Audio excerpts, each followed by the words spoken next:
Hello, hello, hello. I am Holly Rustick, your host for the podcast Grant Writing and Funding.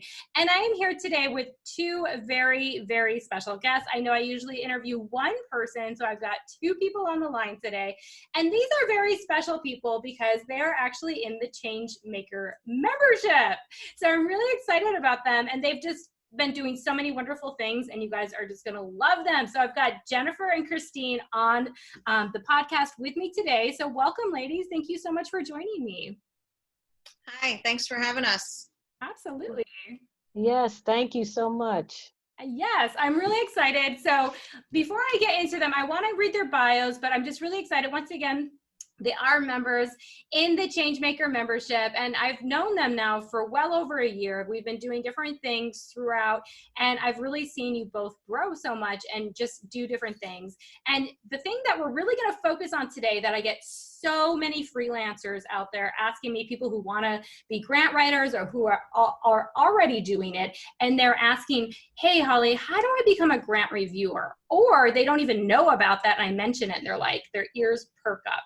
And that's both Christine and Jennifer when they said, oh, how can I do that? And I said, oh, here's how you do it. So right now they have both been grant reviewers for different federal agencies. They've been able to earn a side income from that and also expand their grant writing knowledge. So we are definitely going to talk about that today. They are going to be sharing your guys' experiences. So I'm really excited about that because, I can tell you guys how to do it. We'll definitely have, links in the show notes to other podcasts that I've gone through the step-by-step process, but actually hearing real people do it that have gone there and had their own experiences is really, really helpful. All right, so without further ado, first I'm going to introduce Jennifer Mitch. So Jennifer, she's a 22-year veteran of the Cincinnati Police Department and has a passion for public service that extends beyond policing. Currently working on her doctorate in leadership studies, Jennifer focuses her time primarily on project management, research, development, and grant writing. Her years in investigations and experience as a federal grant peer reviewer lend to her attention to detail. She values justice, equality, and working toward the greater good. She also created and developed the Cincinnati Citizens Respect Our Witnesses Witness Support Program and had the opportunity to appear on television shows such as The First 48, which is really cool. I totally Googled that on you. I was like, oh my gosh, that's so cool. Women of Homicide and The Katie Couric Show. Jennifer was recently nominated for 5 Emmy Awards for a documentary she co-produced called Shoot This, Not That. You can definitely find her at www.witnesscapacity.com.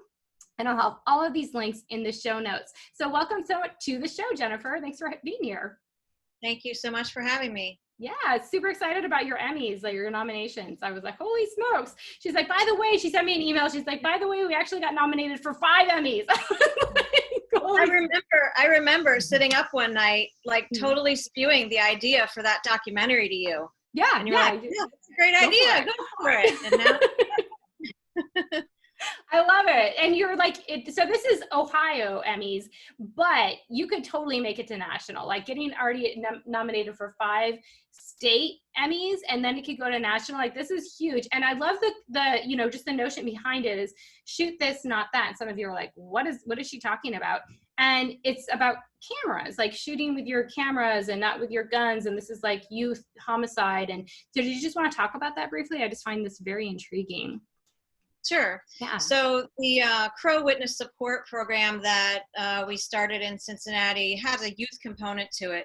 So we have a youth group full of kids between the ages of 4 and 17 that have all been impacted by gun violence. Either a parent, a sibling, sometimes more than one family member has been killed by gun violence. And so our group deals with these kids. What's important to us is that research shows that if there's not some sort of targeted intervention for these traumas, that kids are most likely to either become part of the justice system themselves or, unfortunately not make it into adulthood. So we wanted to, number one, address the trauma, and then 2, teach them a skill, teach them something else to do to express themselves rather than pick up a gun. So we taught them how to use a camera.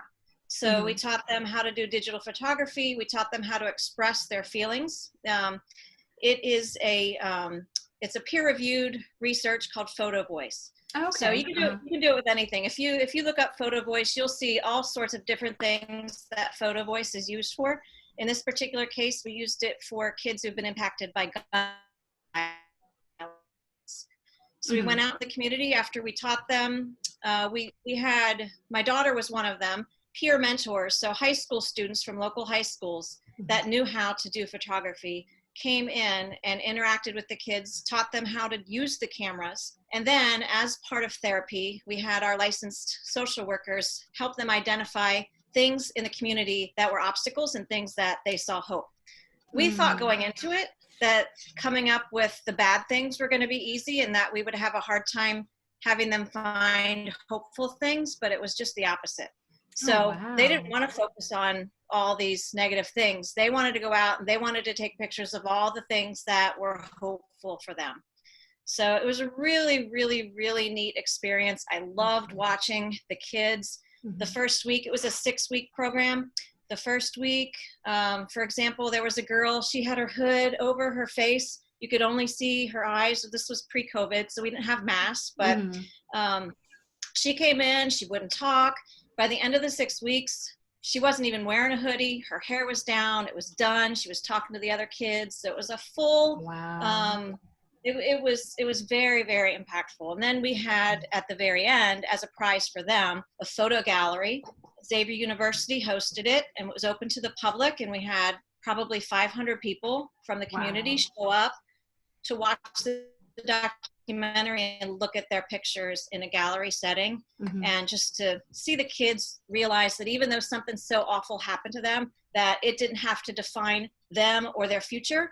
And so now they have a way to express themselves. They also have a skill. They could become little photographers. They could, we also did music. So we had some kids that maybe wanted to write lyrics. And so we wrote a song all together based on things that they said about how things impacted them. And yeah, it was just, I could go on and on. I don't want to take the whole podcast. It was a really great experience. And last thing I'll say is a little girl named Komarla, she's 10 years old. She did a voiceover for our PSAs and she's one of the Emmy nominees. So she's probably one of the youngest African-American girls to be nominated in Ohio for an Emmy, and I'm just really excited for her. And just the, how that could impact her future. I'm just excited to watch it all happen. It's the ripple effect. I mean, congratulations again. This is huge, but the impact that you've had on these kids, and it's amazing. It really is life-changing. So, man, congratulations, and continue to do that sort of creative work, right? It's just, man, you never know what's gonna. Did you get a grant to do any of that, to do the documentary? So I wrote the proposal and I got it funded through the city. So it wasn't a grant, but I wrote the proposal and got it funded that way. Okay. So it was funded through the city. So sort of like a grant. You don't have to pay it back, and they were funding it, right? Yeah. Yep. Awesome. Well, congratulations again. So yeah, if you guys want to check that out, do check out witnesscapacity.com. And once again, I'll have that link in the show notes so you can check out Shoot This, Not That, as well as all the other accomplishments that Jen has had and what she does in grant writing. All right. So we also have Christine Taylor on the line today on the episode. And Christine, she is an advanced grant proposal writing instructor and has a Bachelor of Arts in Communications from the City University of New York. She has been working with the Lisa Novak Community Libraries as a grant writing developing winning grants to secure funding from foundations and corporations. Before grant writing, she worked as a copywriter for more than 5 years. Christine's grant writing skills were perfected through Holly Rustick's grant writing master course. It's the first time I've ever been in a bio. So I love this. I was like checking out her bio. It's like, hey. Anyways, I had a side note there for a second. And of course, not just me, also her membership with the Grant Professional Association, GPA, which is fantastic, as well as being a grant peer reviewer with the United States Department of Agriculture in 2019 and 2020. And she's also been asked to sit as a peer reviewer for upcoming projects for the Administration for Native Americans and for the Northeast Sustainable Agriculture Research and Education. You can definitely find out more about Christine at www.christine-taylor.com. And once again, I'll put those links in the show notes. But yeah, so that segues nicely into our grant writing as well. But welcome as well, Christine. We're super excited to have you here on the podcast today. Thank you. Thank you so much. And Jen, I must say thank you so much for doing that. I hope that it does go national and other cities will pick up on something like that, because that's very important, especially now. So thank you, Jen, and congratulations. Thank you. Yeah.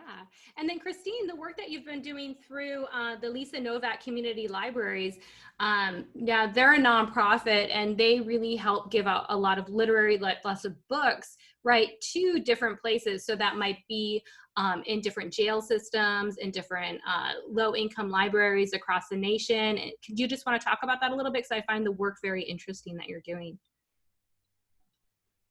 Yeah, as a matter of fact, we received a thank you letter from one of the centers out west. I forget exactly where, but anyway, it's a center that helps children that were victims of sex trafficking, and they were expressing their gratitude and appreciation for the books because they see how it has affected the young girls there. And by reading, various books on different topics, it opens their minds up to different possibilities, not just, stuck in the past of what happened to them. There are other things that they can do in their lives. So books, of course, have a major impact on kids. Yeah, I mean, I love that you're working with a nonprofit and you work with other nonprofits as well. So it's really good just to have that variety of working, with different nonprofits. So just real quick, as you work, both of you are, you have, had all your own jobs and everything, but you're also doing freelance consulting for grant writing and for grant research and also peer grant reviewers.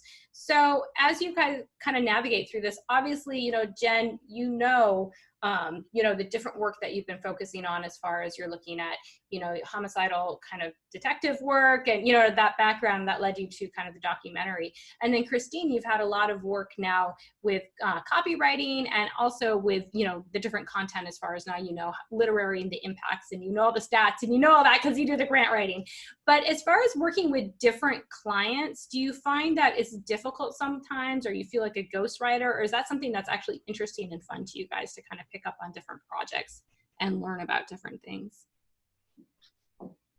Christine, do you want to start? I think it's fun, and yeah, I think it's fun and it's interesting. I love learning new things. That's why I'm in this profession anyway.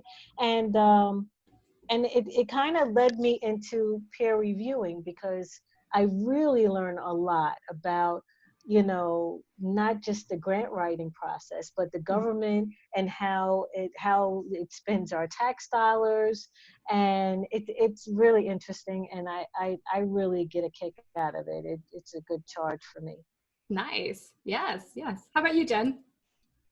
I'm the same. I like learning about different things. And I think I didn't realize how much overlap there is in a lot of things. Like some of the skills that I would have learned, doing what I do, how they overlap into a lot of different areas. But in doing the peer review, it's been so helpful in my own writing, and also just from reading the reviews that I get on grants that I've submitted, and now taking that into my own feedback and how do I want my feedback to look? How would it help somebody the most? I've had some feedback, that was really detailed, and some that wasn't very detailed, and I know what helped me the best. And but I like learning a whole different bunch of variety of things. So yeah, I find that people, if you want to really be a freelancer, it's people are generally freelancers are generally grant writers. They're interested in many things, right? They want to work with multiple clients. They want to work on different types of grants, and they like a challenge and to learn just about the really cool things that nonprofits are doing out there in the world. So before we dive deep into the grant reviewing process, because a lot of you might be listening and say, I don't even know what that is, Holly. Like, I have no idea what that is. So just to kind of like give a little brief background, and once again, I'll link to another podcast where I give more details on it. But in general, the federal government does give out grants every year, right? There's different earmarks, there's allocations of funding that do help, the gaps that the federal government just can't do directly, but they can essentially hire other people to do it for them. And what they hire are these nonprofit organizations. They fund them with grants to actually get different work done that meets their priority. So there's about 20 different main federal agencies out there that oversee 900 grant programs. And in order to do that, so they send out these grants, nonprofits can apply for these grants, and there's grants all the way from, the library stuff, right? The literary, giving out books, and there's all the way grants to climate change work and police work, and, there's different, and advocacy work and capacity building. So many different grants fall under this. Nonprofits can apply for that, but then what? What is a review process? How do these grants get awarded? And that's really what we're talking about today, is that's the grant review process. So what I have always encouraged is, and this is what I love, my mentor first encouraged me to become a grant writer, and I was sold as soon as I got on board with it. Because basically what happens then is the federal government pulls together small little panels of people, right? It's usually about 3 or 4 people in a panel to discuss, and they have like many of these panels. So they have all the grants come in, and now they have to go through them, and they only have a certain amount of money to award a certain number of grants. So these panels go through and they have to review all of the grants. These are federal grants, you guys, but even foundation grants have these types of programs and panels. Usually it's board of directors that go through this review process. But that's why I always tell people, when you're writing a grant, go to the criteria that says, here, this is what we want. This is how we want you to write this grant. And usually it's like, a statement of need is 5 points or something like that, right? Your goals and your objectives is like 10 points, or that sort of thing. Your capability statement is like 20 points. So you really do want to follow this criteria when you're writing the grants, because that's what you guys do in your grant review panels, is you actually start and you go, okay, how much did they actually write about the statement of need? Did they really say it very clearly, exactly how the criteria is outlined? If they did, they get 5 points. If they didn't, they did okay, meh, they get 3 points, or they didn't, they get 0 points. And that's pretty much like on a very basic level of how this is done. But also, when you guys go through, so who are these people? Who are the grant reviewers? Do you have to be in the federal government? No, you can't be. It is people in there that work the projects. So Jen, her background is a lot in police department work and different homicidal department work. She's going to be able to, and even in teaching, that sort of thing. So she's going to be able to possibly apply for these peer review positions then that might have to do with education or with police, that sort of thing, because she has the experience and the know-how. She knows how to read the lingo when these grants come in. The same thing with Christine. Christine, you're going to know a lot about literary arts. You're going to know about these certain kind of things. Maybe, sexual or survivors of sexual assault. If you've done more research on that, especially that ties into your program, you can go ahead and apply for those positions. Now, when you become this peer reviewer, like I said, you also join a little panel with other people to really discuss it, and then to go through and vet these different grants. And then sometimes, actually, one of your grants, it goes to the highest mark and it gets awarded, and it's a really cool process to be a part of. But you also see all the different grants coming in and what works and what doesn't, and you really have to go through this process. So it does make you a better grant writer, and the federal government will also pay you a stipend to do this for your time. So it's a really good way to make some money and to become a better grant writer and to really understand the process of the government. So that's what I'm going to say is a main overview. I know I took some of your time, but now I want Jen and Christine to really talk about their experiences with it. How hard is it? All those questions that you guys might have out there, like, well, what, okay, that's nice. That's a big overview, but how do you really do this? So Christine, did you want to kind of comment like on your experience with becoming a federal peer reviewer? Okay, I got started, my very first grant that I wrote was a government grant for a Native American tribe. Mm-hmm. And it obviously it didn't go well. So I promised myself that I would do everything I could to better my skills in order to apply again. And after taking your course and finding out about peer reviewing, that was like the light bulb that went off. So that led me into peer reviewing. And to me, my analogy of peer reviewing is like when I was younger and I was dating, you know how the guy would come over and everyone had to check him out. Everyone had to get their approval. That's right. Before I can date the guy. So so peer reviewing is similar to that. It's like the peer reviewers, we're the family, and we have to give their approval before that grant goes on to the next process. So that's like the best analogy ever. During that process, when I love it. I love it. Well, I guess I'm the only one. I don't know if they still do that now because, you know, my grandmother had to say something. My brothers had to say something. Everyone had to chip in on whether or not they liked that guy. So peer reviewing is similar to that process. It's like everyone chips in. And it's the only thing is if you don't like to read a lot, then it might not be for you. Because there's a lot of reading involved, because sometimes I just did, I think it was 6 or 7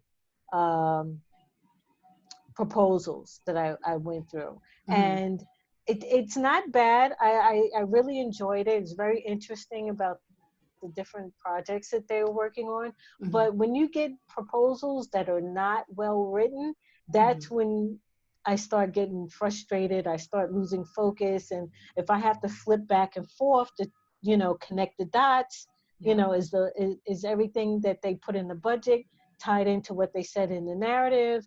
And if I have to go back and forth, then it's a problem. But there was one proposal that I read, and it was so well written. I thought about you, Holly. I said, Holly must have written this one because it was absolutely perfect. And the only thing I had to deduct 1 point only because they were missing a key personnel person. That's the only thing they were missing. And I said, well, I have to deduct at least 1 point, but you know, other than that, it was so perfect, and it gave me a reference to fall back on. So going forward, I can review that, and now I have it in my mind. Okay, this is how it's supposed to be written. Like it's like a model for my grant writing. Oh, I love that. I love that. And what about you, Jen? Have you had similar experience in that? Yeah, very similar. I had that one too. That was so well written, and it was all, well, you know, on the criteria. Like I remember you telling me, and I thought, wow, this person must be taking Holly's courses because they've got it all laid out. 1A, 1B, 1C, just like they should be. I didn't have to look on different pages. I didn't have to tie anything together. So I just got done reviewing 10 of them, and it had the whole gamut in the 10 that I had. It had some that I probably maybe was their first grant they wrote. It was missing a lot of things. There were several of them that went double the page limit that you're supposed to have. But there were, you know, 3 or 4 that were very well written and followed the guidelines like they were required. So it was really, really, really helpful to look at those and read those. The ones that than I thought it. I mean, I knew it would be time consuming, but since I'm pretty new at peer review, I think it probably took me longer than it will over time. Yeah. But it was a very time consuming reading. Yeah. Yes, it is a very intense, short period of time, usually about maybe 10 days at the max, right? And it's very, So, but I just had a question real quick on the ones that went over their pages. Did they just end up redacting those pages, like blacking them out so you couldn't see them, or did they still give them to you? They still gave them to me. I don't know about Christine. They gave them to me, and I didn't count them. Yeah. You know, there might have been information there, and I still read it. I wanted to know what it said, but I didn't count it. I took off points for that because clearly it, you know, it doesn't matter what's past that if that's the page limit that they gave, but they gave me all the pages. Okay, interesting. Yeah, I took off points too. I took off points too if they go over the page limit. Yeah. You know, and it's a tough process, and sometimes I hate to do it because the projects are so good, but you know, you have to be critical. You have to be very critical of you know, the guidelines. And usually, as soon as I get the RFA, I read it at least twice, sometimes 3 times before I even get the proposals. Yeah. So that way, I already have it in my head. Okay, this is what we're looking for. This is, you know, the criteria. Are they meeting the criteria? So it's very helpful to read that RFA prior to reading the proposals. Yeah. That's a big key for me.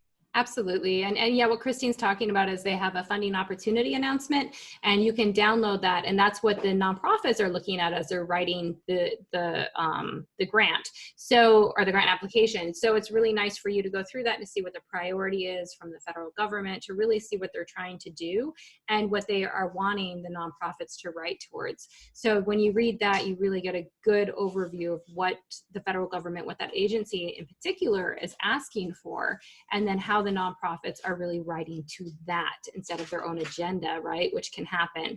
And I do like that you guys, I mean, that might sound really harsh, you guys, that they're deducting points for people that go over the page limit. You guys are like, but why? Because, okay, here's one of the reasons I would really, what I appreciate that you guys do that is because the other ones didn't, and they could have. So it's not fair. Even if one's really well written and it went way over the page limits, the other ones adhere to the page limitations, and maybe they could have had a better proposal written if they had additional pages, but they didn't do that because they adhere to the criteria. So I think that's really fair that you guys do that. And then the other thing, of course, one of the things that can happen is that the government redacts the pages, and that means they black out anything past the page limitations. And I've actually had that. Christine, you'll probably see that for administration for Native Americans. They tend to do that. If people go past the pages, you'll still get like 300 pages, but like, you know, 250 of them are black. And they do that on purpose just to help you with that. So, and you don't know when you upload on Workspace, when you're applying as a nonprofit, that begins that you might think it's in order how you want it, but when it translates into the full PDF, it's not always in that same order. So nonprofits out there and grant writers, don't put more pages, because some of those redacted could be the ones that are really important. And even if you think you have it in the right order, it might not be when it's converted. So you could lose tremendous points just because you thought you'd add a few more things and you got like one of your main sections deleted. So yeah, that's just as a big call out there for you. But I do appreciate that you guys do that. So yeah, so Christine, you've been doing this now for a little over a year? Is that true? This is my second year. Yay! This is my second year doing it, so I'm really excited. Yeah. Yeah, so, and I have more, like you said, I have, I started with the USDA last year, and they contacted me again for this year. And also SARS as Northeast, what is it called now? Oh, the Northeast Sustainable Agriculture Research and Education. I have your right here for you. Yeah, that's awesome. That's a mouthful too, but yeah, that's awesome. They're coming up soon because they just sent me a W-9 to fill out. And I'm still waiting the Administration for Native American. I'm waiting for them as well. They contacted me about a month ago, so yeah, I'm waiting for them. So it can be a slow lead-in process because they have to see how many grants are coming in, right? So they might call you and say, hey, are you available? And you're like, yep. And what I'm seeing this year is that a lot of people, there's fewer people that are applying for grants, which is weird because you think more nonprofits would be applying for grants right now, but I think a lot of nonprofits have been applying for the other federal funding that's available. So there's fewer grant reviewers needed, but they have to kind of see how many applications come in because it's hard for them to predict it exactly. And then if they have enough, they'll set the panels up. So yeah, hopefully we'll be getting called for more of those, because it's nice to see the health when nonprofits are out there applying for these. So did you, Christine, so you've been doing this now for a couple of years. In the beginning, like, did it take a while to get your foot in the door? And then now are you seeing, like, now you're saying, oh, I can be a grant reviewer for this one and this one. Like, once you become one, do you feel like you have your foot in the door now because they know that you know how to do the process? Yes, absolutely. And what I did in the beginning, I would go to grants.gov Mm-hmm. and I would just look at all of the, read all the grants that were coming out. Mm-hmm. And the ones that I thought were interesting, the ones that I felt that I would enjoy reading about, those were the ones that I applied for. Oh, I mean, smart. to be a peer reviewer. I would go in, Mm-hmm. I forget what section it is, but it gives you the details, and it will say whether or not they are having peer reviews or peer reviewers or not. So if they were having a peer reviewer, I would look for the contact person, and I directly contacted them, letting them know, giving them my resume, letting them know I was interested, and that's how I got my foot in the door with the USDA. Nice. And it's worked with all the other agencies as well. Oh, that's fantastic. Yes, they're always looking. I think a lot of people don't know that they can even do this. So that's fantastic. And what about you, Jen? What's been your kind of process through this and being able to get your foot in the door and, going through the process? Sure. I just did my first peer review. So I'm brand new at this. Even though I applied quite a while ago, it did take a while. Yeah. So I don't even know. It probably was a good 9 months since I applied, up until they contacted me, to the point where I was thinking, did my resume go through? And I went back and I checked. I'm like, sure enough, it went there. So I'll just wait. Yeah. But I did the same thing. I went to grants.gov and I looked at all the different agencies that were doing peer reviews. And then the ones that were putting out a request for peer reviewers. So I would say to anybody thinking about doing it, make sure you get your resume updated, because that's the first thing that you're probably going to need. Yep. Know your skills and have your resume updated, and have that ready. Because when I went in first and looked and saw what I needed to do, I had to stop for a few days, update my resume to how I think I wanted it, and then go back. So. But I just finished my first peer review. So that's awesome. And so what did you learn from that? Was it different than you thought, or like, what were some of the key elements that were your takeaways so far? Well, like I said before, it was a lot of reading. It was more time consuming than I anticipated, but I think once I got my method down, that moving forward, it will go a little smoother. But I learned just, looking at what agencies are looking for and how people are articulating their need, and, looking at the budgets and, kind of reflecting on what am I doing right and what am I doing wrong in my writing. And then on the flip side, how can I help somebody? Because I was once somebody who was writing grants, 2 years ago, in a very limited format, and I've kind of, learned my skills. What could I do that's going to help them when they get my review? So I tried to make sure that my feedback was something that was going to help them if they reapplied.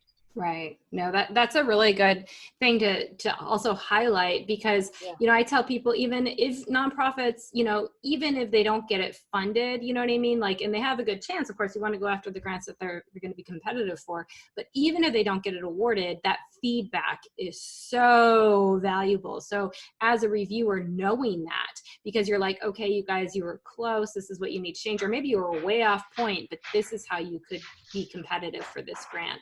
And getting that. So always, you guys, nonprofits out there, ask for that feedback if you don't automatically get it, because the reviewers, like you said, is a time consuming process. But you don't just say, they get a 4, they get a 2, or whatever that is. Like, you actually have to provide examples, like you have to write sentences about why you think that, like Christine's perfect analogy and the guy she brings home, right? I'm totally doing that for my daughter too. Hey, grandma's in the house, mom's in the house, we got your uncle and aunties. So yeah, but yeah, so it's definitely going to be a long-term thing. But to be like, you know, you can't just say, I don't like him. Like, you know, if your brother says, I don't like him, you'd be like, well, why? Yeah. Right? You're not just going to accept, oh, he doesn't like him and he's going to give him a 2. You're going to say, why? Because I really like this guy. So they'd have to actually give you reasons. So incredible reasons. So I love that analogy so much. But yeah, so that's a part of it too. Did you guys want to talk about that process a little bit, like what you actually have to provide? Yeah, well, that's part of the requirements as far as peer reviewing. Well, for the USDA, I know for sure that they want examples. They want you to give examples on why this grant is strong and why it's weak. They want both.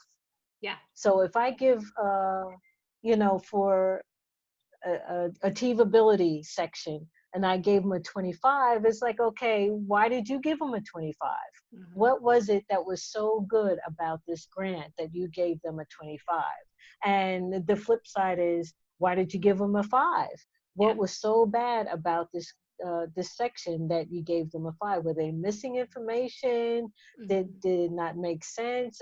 You know, what was wrong with it? So they want complete sentences, of course, concise, succinct, you know, just, and like you said, it's going back to that agency that wrote the grant, and it will help them in the future, because some of these projects are awesome, and you really hate well, for me, I really hate to deduct points, but I had no choice. Right. So the feedback is definitely it's gold as far as I'm concerned, getting that feedback, because now for the next cycle they know what to do and what not to do. Yeah. Yeah, it's so wonderful. A lot of people don't really read the feedback, and I'm like, read your feedback and then rewrite the grant, submit again next year, and you will have such a better chance of getting funded because of the time the grant reviewers spent. And it's not just you. So Christine, like, and Jen, if you guys are on a panel together and Christine says, oh my gosh, I'm giving them a 5 because of da-da-da, they didn't have this in place, the budget was a da-da-da, and Jennifer's like, you know what, I actually gave them a 20 out of 30 because they actually did have this, and I found this here, and blah, blah, blah, right? So that's why there's the magic of the panel. You have to have at least usually 3 people on that panel with a chair that oversees it, because if there's a lot of variations like that, like huge things, then they might have you guys on a call together to actually talk those things out, and to then, you know, and it's not always you have to change your score, but they have to somehow make sense of it to give that feedback to the nonprofit. Because if you have one reviewer giving you a 35 and one giving you a 5 and the other one giving you a 10, you're like, this person thought it was awesome, this person thought it was awful, like, what am I supposed to do next year? So that's really why they try to have like that conversation, and to have some kind of, you know, okay, let's come together and let's like really work this out and see, so they can give that better feedback to a nonprofit. Have you guys gone through that process at all yet, and kind of like deliberating on that? In mine, because it was my first one, I think, I don't know, I want to say the reason was COVID related, and some issues surrounding that, but everything was kind of fast forwarded, and we didn't have the panel. So I was looking forward to having the panel, because it was my first time, and I kind of wanted to get feedback and see how other people were doing it. However, I did learn that once my feedback was in, I could read the other reviewers' feedback. So I was able to at least look at them and see that I was kind of on par with my feedback, which was nice as a first-time reviewer. That I felt comfortable that what I was doing was in line with what the other reviewers were doing. So I unfortunately didn't get to do the panel review at the end on this one. Well, sometimes they don't if there's not a lot of disparity, right? So I've been on panels where they don't do that. Yeah, there's not a lot of disparity. They're like, okay, it's all good. We don't need to do that. So that might have been part of the reason too, Jen. And certain agencies do it. But yeah, I mean, that's something that you do learn a lot from. Even, did you learn something even by reading the other peer reviewers' feedback and their comments? I did. You can just see where there was two other reviewers other than myself, and there was one that was kind of like almost to the T, kind of what I was seeing and learning, and then the other reviewer was kind of just a little bit different. But overall, you know, if you look at, I was kind of looking at the whole picture, we all kind of fell within the same top 5 to 7 grants overall, even though our scoring was a little bit different. So, you know, it was interesting to read other people's reviews. There was some that, you know, were real short. Mine were usually several sentences long. But it was interesting to see what other people were doing, other reviewers. What they said. And what about you, Christine? Have you deliberated with a panel before, or have had any conversations? Yeah, I did last year, and I have one coming up this Friday. And it seemed like Jen, you know, we were pretty much in the same ballpark. But there was one grant, I remember the first review, there was one grant that I gave them such high scores. I think I was a little biased, which is not good. But, you know, I've learned my lesson. That usually happens with they're like, but it was great. And the other ones are like, what about that? And you're like, oh, this is how I do this, right? Yeah. Exactly. So I've learned what to do, what not to do. And they were really helpful. And the two ladies that were on panel with me, one was like I don't know, like a 20-year veteran or whatever. So I really learned a lot, not only reviewing, but learned from the other panelists as well. So that was a big help for me too. Right. Yeah. No, it's really interesting. So what were your biggest takeaways, like, as far as being a better grant writer? Now, I know, Jen, you had mentioned, like, oh, they actually responded to like the headings and like 1A, 1B, and it made it like so much easier to review. Like, was that something you've, like, with formatting, or was there anything else that really stuck out to you as far as like, oh, this is what I should do when I write grants? Definitely the formatting, because as a peer reviewer, you don't want to have to search, you know, all 20 pages for that one answer, and you want to make sure that they've covered it. So if they're following the headings and that criteria exactly how they're laid out, and you see that, then you know in that section it's supposed to cover that. And if it does, then that's great. And if it doesn't, then you're probably not going to find it in a different heading. So it also shows me that they were responsive to the criteria, and they knew what they wanted to say and what they wanted the reviewers to learn. So definitely, you know, as I keep writing grants moving forward, it's definitely going to be that, just like you taught me. So, you know, straight down the line.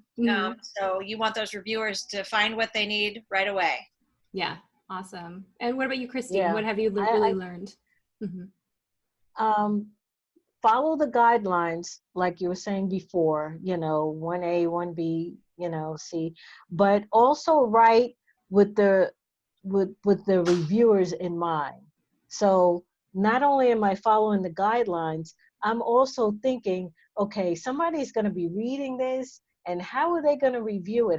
What are they going to think, you know, after I write what, you know, my narrative or whatever. Now, if I were reviewing this, how would I score this? So I'm following the guidelines, but I'm also writing with the reviewer in mind. Right. So that was my big takeaway from it. Yeah.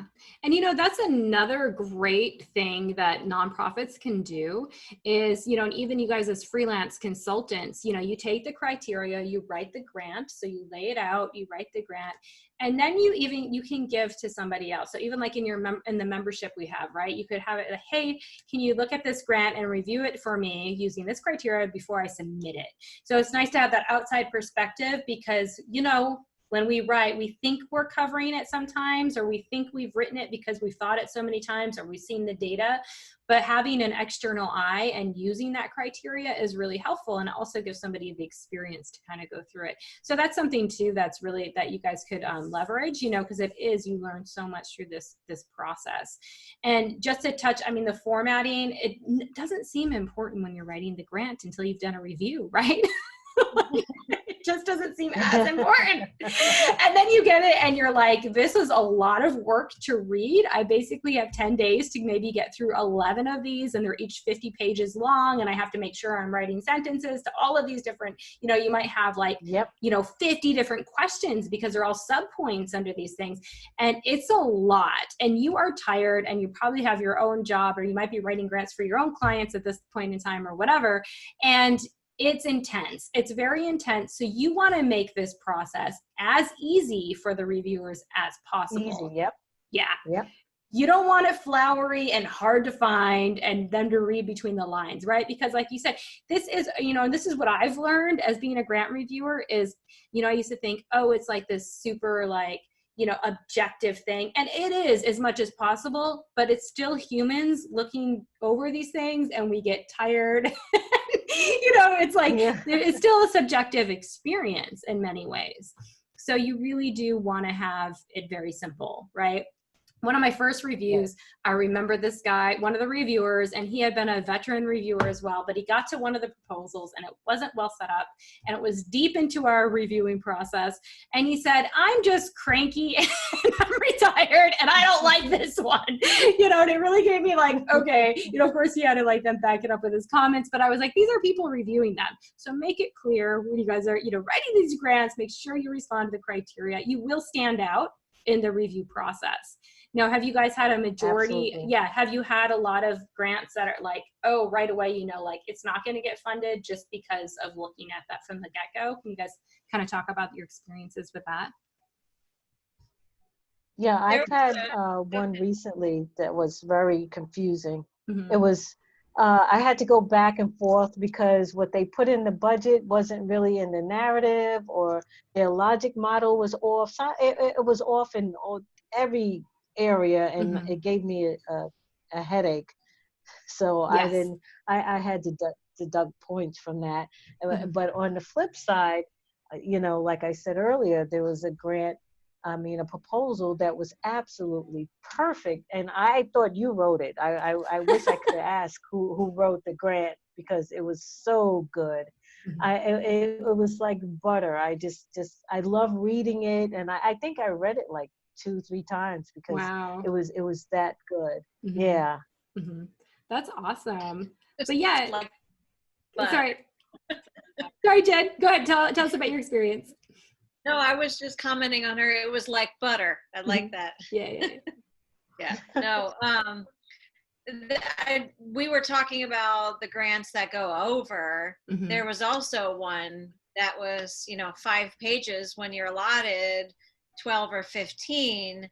There's so much more that I know that you could tell us about what you want to do in your project and how it's going to be successful, that just looking at it with 5 pages, I know it's not going to have all of the things that are needed. So they give you 12 page for a reason, and they don't want more. And, you know, I guess it's possible to say everything you want to say in 5 pages, but it's not probable. So use the pages that are allotted to you. But that was one of the other things that stood out in my first peer review, is there was one that was just, it was very, it was missing a lot. It was missing a lot. Yeah, and you guys, you know, as grant reviewers, you start to see these trends. So you always get one that's like way too short, and you're like, okay, they just heard of the deadline, like super last minute or whatever. They're just trying to get in because who knows, maybe, right? It's kind of like you start to see, or the ones that this does not connect. Their budget makes no sense to this project narrative, and this makes no sense to their key personnel. And I always look at that, Christina, and I say, oh, they had 5 different people writing this grant, and then they just threw it all together. And they didn't have that grant lead. Remember, we talk about that in the grant writing course. Like they didn't have that grant lead to go through and unify it all. So it's funny as you learn more about grant writing and you do the grant review, and then you can almost start saying, okay, they did this and this is what happened here, and I see what's going on here. Like, you know, and it does help. Cutting and pasting. Yeah, copy and pasting. This one was here. Yep. So, and I'm always like, they always, and I can tell a lot of people do this, a lot of nonprofits do this, is they have the bookkeeper or somebody else write the budget and then somebody else write the narrative, and then they don't relook at both of them. And that's one of the most common errors I've seen. Or they do the budget last because it's the last thing usually, right, on the list, on the criteria. And by then it's rushed and it's thrown together. Have you guys seen any common threads then as you guys are kind of looking at these? Yes, absolutely. And the good ones, you can tell that they probably did the budget first. Yeah. The ones that are not so good, like you said, they probably did the budget at the last minute and they just threw it together. So it's like a full circle. Everything comes to full circle because you start to pick up and you see the trends, you see the disparities, and it makes you think as a grant writer, okay, remember, don't do that. Yeah. do this. Remember what Holly said. So it's so helpful. Thank you so much. Oh, that's awesome. Yeah. And then, okay, so speaking on the monetary side, now it doesn't pay a lot, but hey, to get this kind of experience, like it's amazing for what it can do for you as a grant writer and just seeing the process. But like, have you guys been able to make at least a little bit of cash on the side for this? I know, Jen, you just went through your first one, but I mean, like how has this kind of helped you guys out financially? I'm hoping to get that check soon, but yeah, they paid about $125 per review for mine on this. I'm sure all the federal ones are the same. But it's invaluable when it comes to, I think, what I'm learning from it as a writer's perspective. I think you can't put a price on that.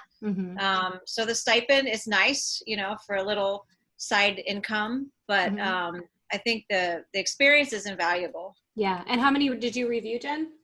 I did 10. Okay. So that's a little, it's 10 in 10 days. Yeah. So, 10 in 10 days, 125 a pop. So you're looking at $12.50. So it's not bad. Yeah. It's really, it's not a bad little gig, especially because you're getting so much out of it, but it is nice that they give you a stipend to help compensate. And then Christine, you've been able to do more than one review panel so far. So have you been able to kind of chalk up, a little bit more than that? Well, for the USDA, it's about $700, and it's about 6 or 7 proposals. So it's approximately $100 per proposal. Yeah. So it's decent. I mean, I can go to the mall and have a good time there once it opens. But like Jen said, the experience is much more worth.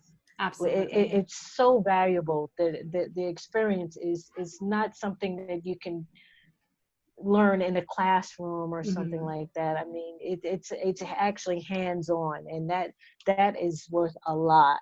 So I appreciate the money, but the experience I value even more. So good. Yeah. And then the other thing too, that you guys can, once you become a federal grant reviewer, because you are learning so much, nonprofits do recognize that, especially if you're going to be writing for that specific grant the next year. So if you've been reviewing those grants, like Christine, you've been saying you've been doing the USDA for a while, and now you want to go and you could really sell yourself to a nonprofit who wants to write that grant because you've had the experience of reviewing. So that's another thing that it can really help with. And you will see that they'll be like, oh my gosh, you've reviewed those, let's hire you to write those. You usually can't review those again, obviously, even if you're not reviewing your application the next year, but you can really position yourself to be a grant writer because especially what that specific grant program is really looking for. So now after reviewing those, I would definitely recommend you go and you start pitching your services to write those grants, because the ability for you to help a nonprofit win that grant now is very high. high compared to somebody who's never done a grant review of that specific grant program, right? And the same for you, Jen, right? That's the same thing. It's just, so it also helps you with your consultancy as far as that really sets you apart from other people. Yeah, I actually know someone that's what they did for a number of years was review, and now that's their only federal grant that they write is for that. They pitch it to clients all over the nation. Oh. And they get like, I think they have an 85% success rate with winning those grants every year for their clients. So yeah, so very, very smart, strategic way as well. And you can see why, right? When you go through that process. Yeah. So very cool. So I want to ask you ladies then, is there anything else you guys want to add, like that you really think would help the people out there who are looking to become a grant reviewer, and this may be the first time they're ever hearing about it on this podcast? Like, is there anything else that you can recommend that would be valuable for them to know, or just like some, like, this is what you do kind of a thing? Jen, did you want to start? Yeah, I think if you're thinking about it, get online and just start filling out the applications, get your resume updated, and get in there. Don't think about it, because it's going to take some time to come back around to you anyway.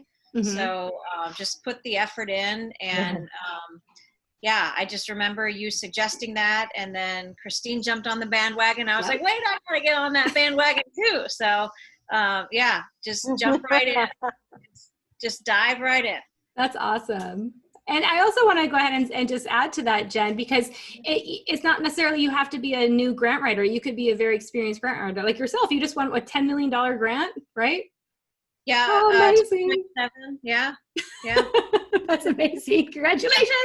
Congratulations. Yes.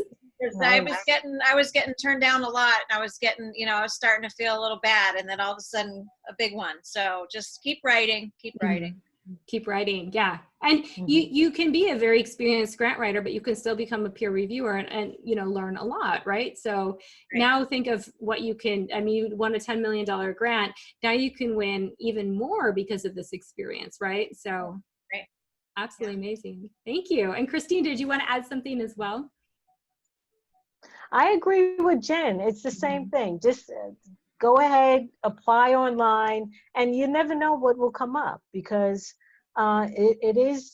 sometimes it is a long process before they contact you, because maybe it's not that cycle yet, because the grants go in cycles every year. So you might have missed this year, but at least they'll have your information for next year. So you never know. Yeah, I would say go for it. Absolutely. Awesome. All right. So once again, you guys can find Christine online. She offers grant writing services, grant research, and you can find her at www.christine-taylor.com. And also, Jen also offers services in grant writing, and you guys can check her out at www.witnesscapacity.com. Of course, I will have both of these links on the show and the show notes at grantwritingandfunding.com/132. This is our 132nd episode today. So thank you both ladies for celebrating with me in the 132nd episode. Thank you. And also for just being amazing change makers in the membership program. Every month we have group calls we jump on. We go through different things like how to become a grant reviewer and doing grant writing and different freelance tips. So if you guys are interested in that, we will be opening that again soon. It is right now closed for the membership, but if you want to check that out, I will also have the link at grantwritingandfunding.com/132. And I'm sure if you have any questions about the membership or about becoming a grant reviewer or grant writing, you can contact either Jen or Christine for more information. I'm sure you guys will both be happy to answer any questions because you guys are awesome. Yeah. All right, ladies. Once again, thank you for being on the show today. And yeah, I will definitely put this in the show notes, and I will see you guys in our next call just in a few weeks. So yeah, I'm excited for that. Sounds good. Thank you. Awesome. Thank you, ladies.